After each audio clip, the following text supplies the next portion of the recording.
John Mahama di Jimmy akwaye Korea ni ambassador. John Mahama wa Jimmy on. We ya boa say ambassador no mo ntiase ana.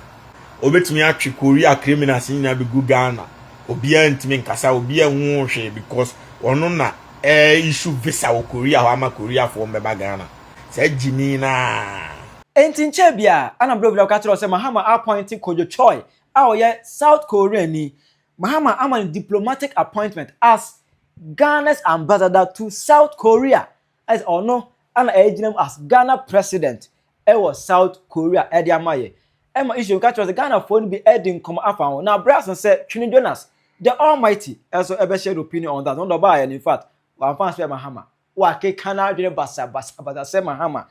person was torn Ghana just say Mahama person was torn Ghana Twene Jonas albogumbi and so for me motivating sem no. That's what I do. I'm a comment section. I have Penyah block media. Mess was any DM. Obey like video. No other my subscribe button. It's not back the cable notification and latest updates. Now back to the wide and I'm a comment section. Mess was so baswa. No achieve no from so any be ashe. And about a week ago, and about needs to say Mahama. I'm a Kojo Choi appointment. Because the Kojo Choi no. Now the parent are missionaries. Just say Omo mode too quite man for man to quite treachery.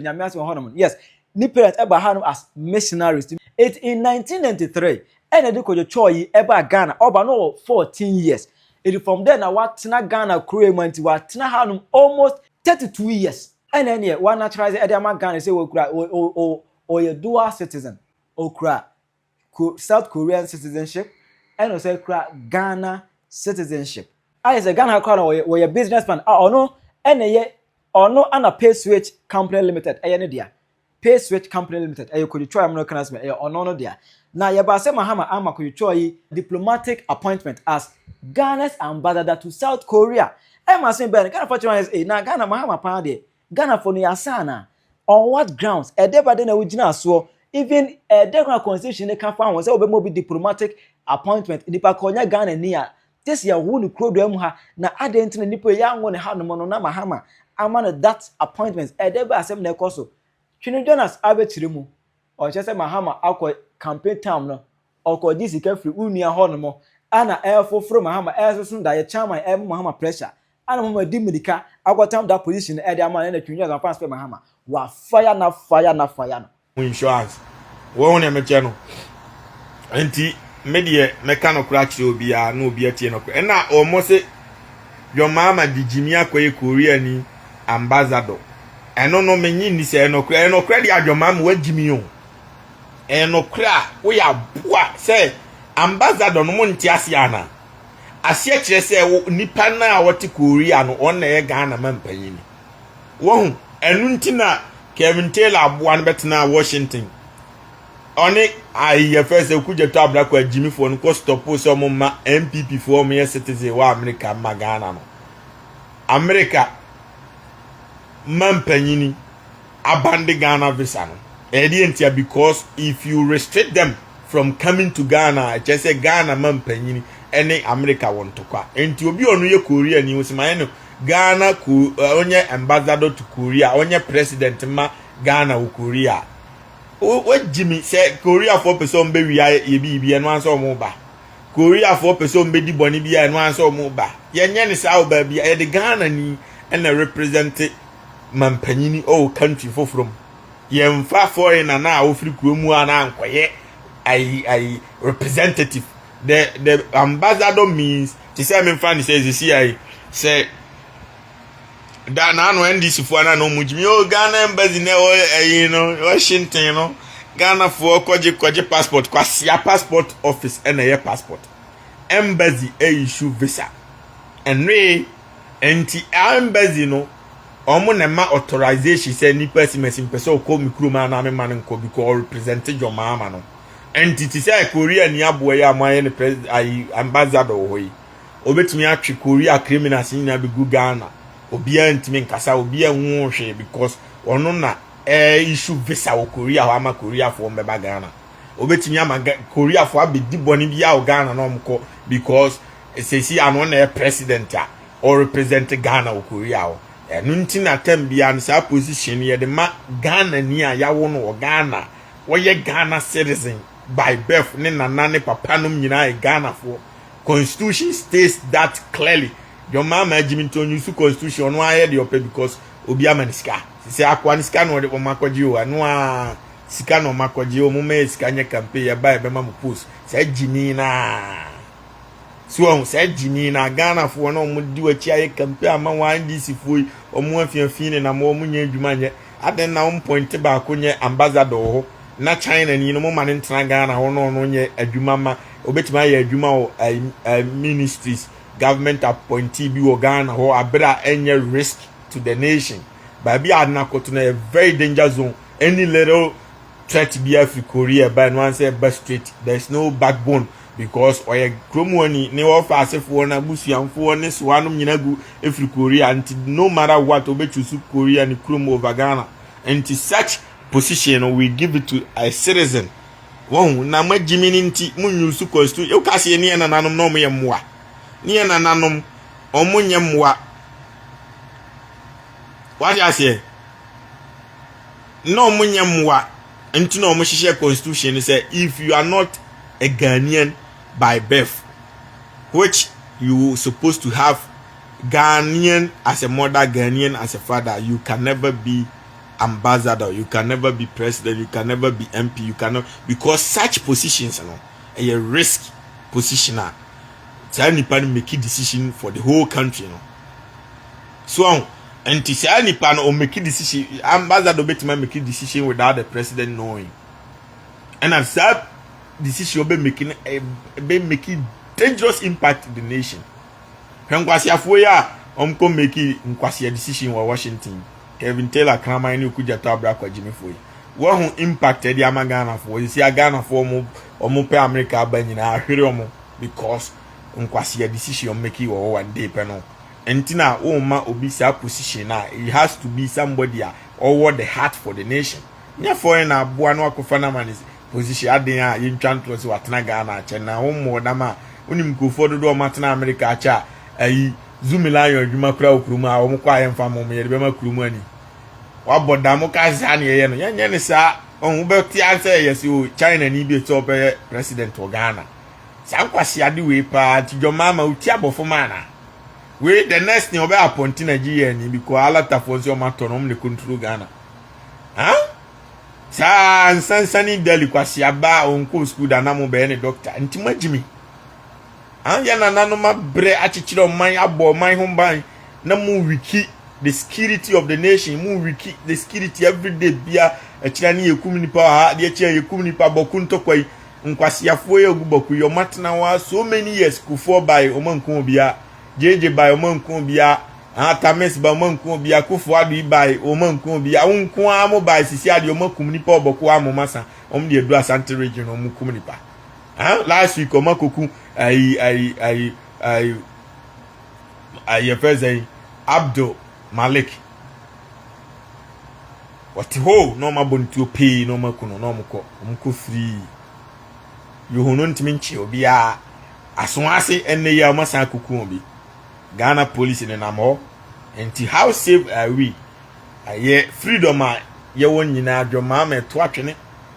ye freedom as a Ghanaian Ghana is a peaceful nation ahira enne wote wa this or we wachi nipa boni ni Timothy so be botu akọ free the freedom is being gone obi say Elon Musk from Africa South Africa controlling America Jimmy obi da say Elon Musk from South Africa o control America oboa Elon Musk Trump watch my keke Trump watch my no kura Trump papam no Trump watch my nti ono no di Trump achi o na Trump de ne kotna company bia na friend Dodge no onye president o oye CEO of Dodge ni eche omo me man say omo mo ye government employees no omo ye auditor nti omo audit se obi adi sika okoko board ti se sami jan fidi sika toto fie ma sha Ofui ya afia so sinega kan yo so de ne kokoti sa asem na ban nanka Dodge for no security for no akwa hwim say no kure say sami jan fie wi sika na mpa wo hu na fi ya fire sami jan fi enti on control bia okroma Jimmy wa hu ne meje no oye jese worker Trump fan temporary enti nya say o control bibia on control ayigura ay state even county crown control bi onye obi akroma America no this ya wo ha Obama mu nyina ebe wo mo ha wo papa fansuo so na be wo mo ha na China ni die mo se ne maame na missionary so se ne papa na obi be Kenya mesem na ode ne baba Ghana mo se matam ne so onya ambassador John Mahama magimi ana NDC for NDC ni aboa obe ode America be compare Ghana say I South Africa ni yenye ne sawo ba bia obi de ne ba tu kwan abagana ho no ba be Kenya mesema ye man say post na dangerous ye obetimi man post bia o but say post ni dangerous or represent Ghana ho one the problem no or ye man panyini nti any stupid decision be make it based on the interest no e be affect e be the serious impact the ba nation no e be bre Ghana entina me pese search position no constitution can clear say such position yam fama foreigner position to say ambassador e wo Ghana constitution mo na John Mahama na jimi autocratic on follow emra nya sank obetumi akọ suspend the chief justice oba wiase what say obi mampanyina tima suspend the judge da e bi ni wiase because he use separation of powers arms of government judge di boni a the other obetumi aya answer wo de no court na court no aye hwehwemu entie bia the accuser and the defendant enti nipa ni gina ha John Mahama gina ha sei oni ni Kevin Taylor aboa no mutwa ntroto maame no so no omu gina ha na afi court na bisa Kevin Taylor ne Mahama accusation amonde baaye no se maame na ko wieska no momfa mra ye ko hwehwemu na court atu ahyeda ya ma date court be investigation sa no maame na di boni ampa omde maame no be kwa kotu prison se maame no wadni boni a ombeka se case ni abo atogo ni boni so saa na yebu oman ba se mampanyini free executive no aba legislature abekire say yen suspend we ni enye we ya autocratic there's no rule of government and intina Trump ti kromu ase wontime nkoka the court for onye ono se wa ya wo America bia no onye citizen bio immigrant for my afi on my immigrant bia ska enso ontime ntwam die ntia because court na abo atogu enti until say there be a Trump court because nemra ntimi nya adwuma wose judges for ni akromfo ma jijiska wa accuse omo a bisa so omo otimi suspend judge da bi untimi because to me nuro to me ni yere executive won no judges ni to me legislature and you person immigrant won ba wa say na utwa birthright to citizen ma say what they call ma senators no which is legislature for no omkoto so aba nti senator fo ni nyina ate ase awia anse no ma pass law no enti abato no ma to first one no munya ntom wie enti court ntimi interpret court no ne the answer interpret laws keke enti wo no wo mra no a wo di aba no ntimi nyi ntom abra ye nto so aba enti ne friend say constitution rule of governance enti won so re nya the opposite say the John Mahama di Jimmy ye no won say si ano odi ni Jimmy koye pe no at the end of the day abu abono sesi na afia so snega muntime fa nko court nya no hweo because judge a obetwa afia to snega damage awama Kevin Taylor nanti free no sa judge kro mebo pam obi a won sika eku no mebo pam ya bono a foolish case because emra wo man mu I say twiti obi a equal everybody is equal when it come to law and to say ebe chichiri kura emra ni di obi eni obi a sa nkwase ya kuro no memma menti ase nya sa ne na nanom chichire no ye na nanom chichire ni say obi di bone na owi abode na obedam 5 years a kwadwo ko 5 years a ya nso eso ko 5 years enko ba se ya wa wi abode na okọ free na kwadwo wi abode na okọ dam ye nkwase amada sa ye se kuro no enti se Kevin Taylor di atem atwa ntrato judge so na okọ free asa na afia so snega adi atem no atwa ntrato sami jamfi so a okọ free nya sa memo obi akọhye sami jamfi ka no memo obi sika me wo sika bebre me advance material sika me baby otinyina o ma be kire me the fee first ni baby mama first fee automatic nyina o be kire me baby afie no is legon odi at a gold board sika toy no be kire me di we nyina o ma di ka ka kire afie so snega ka nya no ya no o mko ka kire me o ma di ka ni nyina kire me na dada enti se wa bana gold board ni sika no magigi sika muntimi mfa bi ntua teacher foka muntimi mfa bi ntua na ese foka na mo se ni nyina am di be som twe mo di tua ma shawo foka na se obi kwa akuka na wo se wagimi o de ne ko court abra Kevin Taylor na mo free amebo pa mo obi akohye ka no So me someone ya afia so asine Ghana mebo pam obi a wo se ayi first am jam finish kan kunu owu a wan de afia so asine Ghana kokot bio. Cause amra ni Kevin Taylor na ni obi a Ghana. Simple. It's the same member no say di Kevin Taylor de no call remand 3 months kra. Nkama hu se mu de afia so asine Ghana so ko 3 months. It makes perfectly sense. But Kevin Taylor ko free obi a be ko free, obi a be di matema ko free. Obi antime nkasa o Ghana because me jaya Mahama be say kuro no wagime dodo. Me ye loser cause you see ala taniti kuro mo kremu say ono akoto John Mahama no ono TV so threat Ghana for obi how say ahoho foreigner etime be obi kuro no etime anya kokoduro threat kuro mu ofo say me create me kingdom aha say me ma Ghana ni bi ansi ho Igbo fo nko na beba wa ye Ghana ni abeba ni sei ni sei meye wo e wo TV so na Ghana aba ntimi nchi sa afọ na ni deport no so an sankwasi asemwe na mampanyini no ntimi nkasa na sa afọ na sanya kukoduro akoku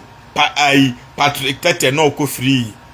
na afọ na krono wasan anya kukoduro aku Samuel Yabo on storm no ko free ni nyina mampanyini ntimi man nation address on ntimi nkasa because wa Jimmy enti sa Jimmy fo say no mentna ona omun say krunda bi enti the law supposed to treat everybody equally enti mun kanya sami nyamfi say me say beans case no nko remove nya sa meni baby na in range over ne da no ameka say me ma obi ahye no boys na frame say me first kan mom no mbe hye no na mte omto mbo ase meni baby onam bia meni metumi amoma attack no foolish case ska keke na metua me my boys in $10,000 omkras ye dos ombe ye adwuma na ma me NDC for boys na cause enkwasi asem waba ya du nwa dance ye waba post wo ho ade ntina ne koma Korea ni aboa ni kuro ye ka papa obetima ko ni kuro mako ye adwuma wo adidi Ghana ni kom de no nya adwuma nye Akufo ado mo atena so adidi adi abro saa mo nso mo ba the same job fa post no man NDC ni kwasi ana ote Ghana wono wadi wachi a anapatu anwumre wono di wachi bre na wo tam post ma foreigner aboa no ne ha wo Korea wo won sa meji Ghana sika ne ka ho ambassador no yemfa ma foreigner nye Jimmy a wo de ma hunsa mo sa de ambassador ma ala tani mi donya me nka John Mahama wo de akunwa no beto adwane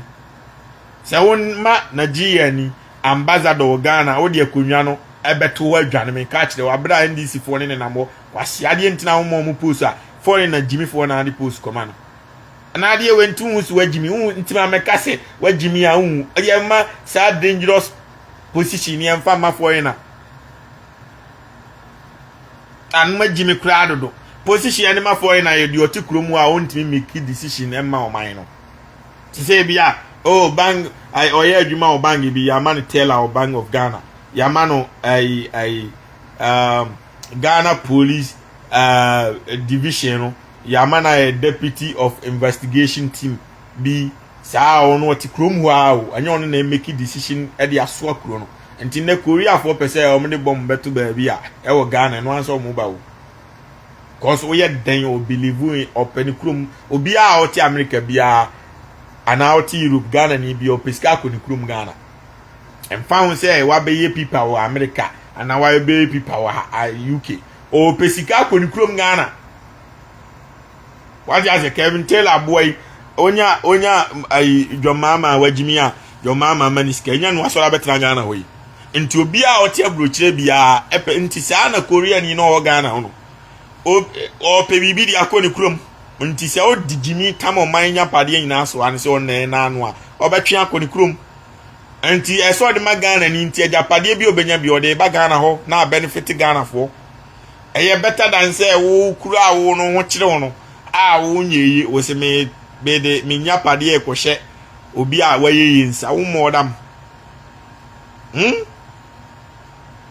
and the enkra na mo Jimmy NDC fu ama Jimmy MPP fu ama Jimmy nti da be na bibi ni besua nyansa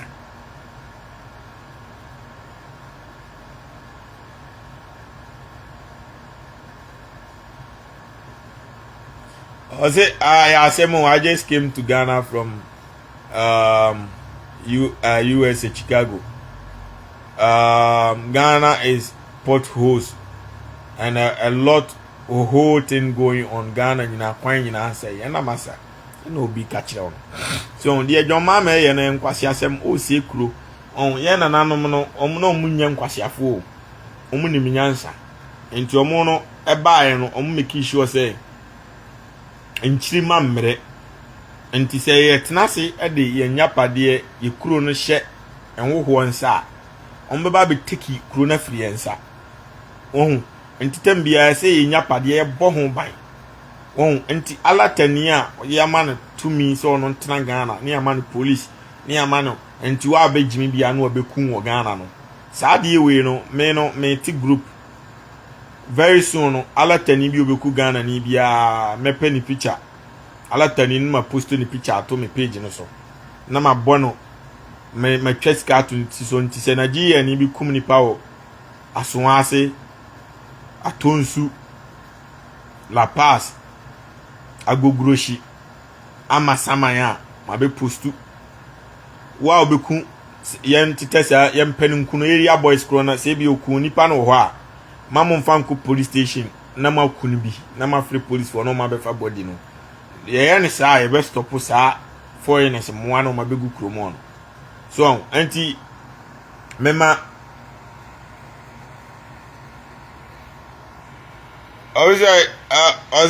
you are insult on judges past Kevin Taylor insult on judges so who issue a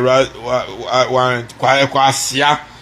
me insult no judges no ma jimi na media matemo me ntwantro to om so onu ko twantro to judges no so ti se me say John Mahama jimi a wakofa Korea ni aye na ambassador yi na me di na tem ntro no wen enti me de ne based on the truth sa na me de ne tie oh enti wuntime nkocheme wuntime fa me nkokot bia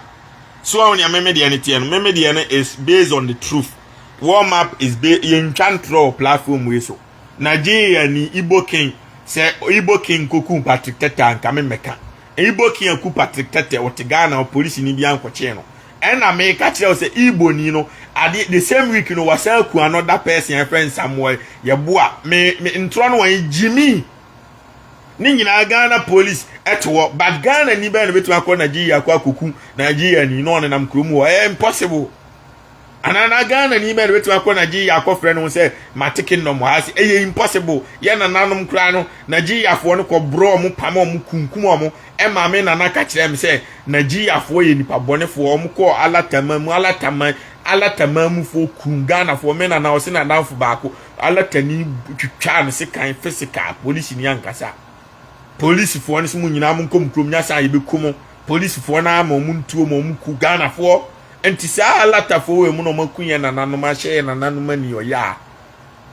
Ghana must go 80 years that time near me the bat me na ka kire me ye no cry based on the truth sa na warm up tie sa ko fo we no any kwan say ye pretend this hwe o manim say ye enemy yesterday no ye friend and that be any John Mahama ni ndisi no magimi a obi onya wakun na wakun ba me na wakun papa no ye wo enemy forever ontime nya wadam for da enti san kwasiafo we no ye ma omu ba bi ntena ena omu abetena ho so omu nsan pro omu ase omu da so kum Ghana fo na ma mpanyini na jimi ntime nkasa because alata fo nso omato Ghana media nyina nti omu ku obi a media ni ntime publish ampani ampa no kre omu so omato police omato soldier ampani ampa no kre se Ghana ni kura de kokun Ghana ni ankasa me omu di jimi aduru okope na che no but alata ni akum ni pa no na mo. Oh, if we do this, we are not building a nation to kwasi akọ to benefit me abomini o because no kre na make akọ fo ni nyina mo afiafia omu nim say de make no kre omu nyina nim say kwasi afo na egu court nim say alatafo na eku Ghana fo no alatafo ni na eku omu nyina nim no kre no ena omu nyina nim say John Mahama jimi ntime asema make no asema make no hemfa na meboa me nim de me nim ni say fo na uko obi kuro ma obro nwa se abisa Ghana for mu Kuwait ene Saudi Arabia so metimi akoku kromo ni dabi eho na yebesi wabo aku Ghana nko an yempanifo agimi ene ye gya asankwase ade we na ekoso enti ama Ghana ni onye safe Patrick Samuel yebuai enya se bi okoye bibi otini storm na alatafo beto share ni sukun no enti who is the next person ya otini fia and otini storm na alatafo beba biku no who Why when you meet you one the next person, next target? Huh? So I Patrick Tete or a taxi driver or no say me abranti me mo krono me kopedia me ne me yire ne me mabedi. No to taxi de na muna latafo akuku no ma twitwa ne kote ne na koma e de kwaji sika duro na o ma gi ne car ne ko na police fo ne chi omo. Ni nyina iboke na kwa yi omo free na omo ko. Because iboke ni claim so no we kin te say asante hen enti ono o kasa John Mahama say John Mahama diso we nkwasi asem sei. So untie si ano Ghana police no ibofo na to mo a omukum nipa oba bi a mema boys ni sika ma omo nso akukum ni akukun alatani ni bi na draw se Ghana police ni na se omo so the same way alatani kum Ghana ni omo ntimi nche no sa na Ghana ni ku alatani a police ni bi ntimi nche nya sa police kuro no owia onwa ne kotena Togo tiri ameche am ni se me omuku alata ni bi ku Ghana ni bi o na me bo pass ye nkuku alata fo no na police ni ana soja ni so wagimi na se obekọ akochi Ghana fo na sa police ni kuro no wi a wonko tena Togo me na me ka kire mo se John Mahama na gimi a me ma ye nananom omo bere nye kwada impossible ye nananom omo di moja akontokwa ni Britain fo de asi ani age independence amaye ye meto sa independence na ntwene because of crimes a John Mahama gimi fo age free omo ho ana say minim so omo akoye John Mahama duro so ma shafa no so minim so mne ko duro so se yo mentiasie I don't understand me I don't understand this me mentiasie o me I don't because foreigner bia obeko obi krom no so ne ho foreigner ntimi kotra TV so obi krom say why I me krom for muntie miye ibofo am wo wiase nyina me hwe ade no TV so kura na me yesu se Ghana de yakoduru nie ibofo am wo wiase nyina muntie miye Ghana for ne mafto ko social media I have control over the authorities and I invite all the Igbo people in the whole world come to Igbo Kingdom in Ghana and we have our own school, our own hospital, our own build the kingdom. Why can't they go to their country to build their own kingdom there? Na Ghana no build the kingdom. And every day bia ombeku Ghana ni bia metua sika me akuku Nigeria ni na draw. And mon kan che Ghana police any soldiers no say me say we omakum nipa mienu in just 1 week. And the moment ya ombeku obi foforo no say authorities na gimi amfa me ho sa na MPP na also no ma gimi aka me ba betena haka enti mo no maba no gimi amu gimi no e serious nipa nkwa obi amakoku ne ti say Patrick Tete ti si an yire ne ma hwa ne behwe omo Samuel yabu ya ibofu akuni firi ne yire ne ma hwa ne behwe omo